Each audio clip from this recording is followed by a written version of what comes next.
শ্রী শ্রী সিদ্ধেশ্বরী কালীমাতা দক্ষিণ রামচন্দ্রপুর ইসলামপুর হাওড়া ফলহারিণী অমাবস্যা সকল ভক্তবৃন্দদের সাদর আমন্ত্রণ। নীতি দেবেন্দ্রনাথ চট্টোপাধ্যায়। আমাদের মন্দিরে প্রতি মাসে অমাবস্যার দিন বিশেষ পুজো করিয়া থাকে। এই অমাবস্যা যে আসছে একে 5ই জুন বৃহস্পতিবার, 5ই জুন বুধবার 7:15 ফলহারিণী অমাবস্যা পড়ছে বৃহস্পতিবার 5:53 পর্যন্ত এই অমাবস্যা থাকছে। এই অমাবস্যা বিশেষ ফল দিয়া এই অমাবস্যা পুজো করা হয়। আমাদের মন্দিরে প্রতি অমাবস্যায় যজ্ঞের দ্বারা অমাবস্যার পুজো তিথি পালন করা হয়। এই অমাবস্যায় ফল দিয়ে পুজো করলে বিশেষ ফল পাওয়া যায় বলে এই অমাবস্যাকে ফলহারিণী অমাবস্যা বলা হয়। রামকৃষ্ণের মা সারদা দেবীকে মাতৃরূপে পুজো করিয়াছিলেন পঞ্চফল দ্বারা, এবং পঞ্চফল দ্বারা পুজো করিয়া মা সারদা দেবীকে পুজো করার ফলস্বরূপ মা ভবতারিণী দর্শন পেয়েছিলেন রামকৃষ্ণ। সেই জন্যে এই অমাবস্যাকে একমাত্র রামকৃষ্ণের দর্শনকালী মা ভবতারিণীর অমাবস্যা বলা যায়। এবং এই অমাবস্যা আর এক হচ্ছে সাবিত্রী অমাবস্যা বলা হয়। এই অমাবস্যায় সাবিত্রী দেবী তার স্বামীকে এই ফল দ্বারা পুজো করিয়া সাবিত্রী দেবীর প্রাণ সত্যনারায়ণ প্রাণ ফিরে পেয়েছিলেন। সেই জন্য একেও এক বিশেষ অমাবস্যা স্বরূপ বলা যেতে পারে।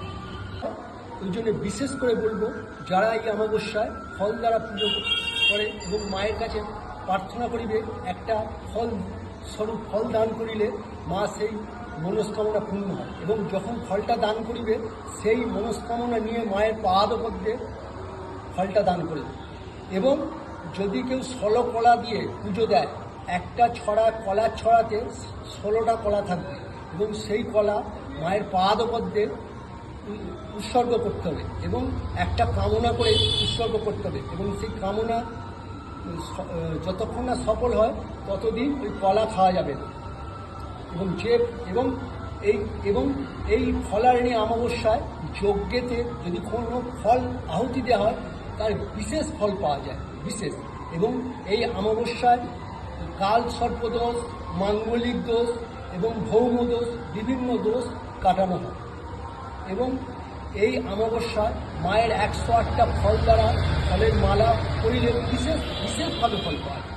এবং যারা সমর্থ হবে যে 108টা ফল ছাড়াও কেউ 108টা লেবু, কেউ 108টা আপেল, যদি কেউ না পারে তার জন্য সে 28টা ফল দ্বারা মায়ের গলায় মালা দিতে পারে, বাতি শাড়ি দ্বারা মায়ের পুজো দিতে পারে।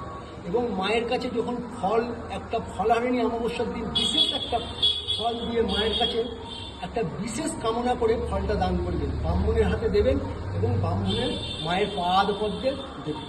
এবং যে ফলটা দেবে সেই ফলটা যেন এমনভাবে যদি কেউ দিতে পারে যে আমি এই ফলটা সারা জীবনের জন্য উৎসর্গ করলাম বা 28 দিনের জন্য উৎসর্গ করলাম, এইভাবে চললে মানে ফল পাওয়া যায়।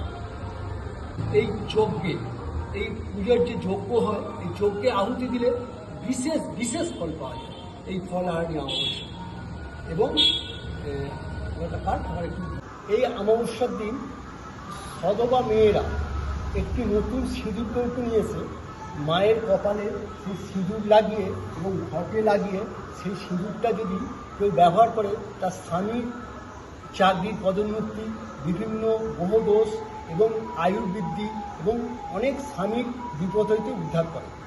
এবং সেই জন্যে কেউ একটি নতুন সিঁদুর কৌটো নিয়ে এসে ঠাকুরমশাইয়ের হাতে দিয়ে, যে আমাদের মন্দিরেও যদি কেউ দিয়ে মায়ের কপালে সিঁদুর দিয়ে এবং ঘটে দিয়ে সেই সিঁদুর কৌটোটা নিয়ে গিয়ে প্রতিদিন ওই সিঁদুর কৌটোটা পড়বে। এবং যদি বাড়িতে নিয়ে যায়, যারা সধবা আছে তাদের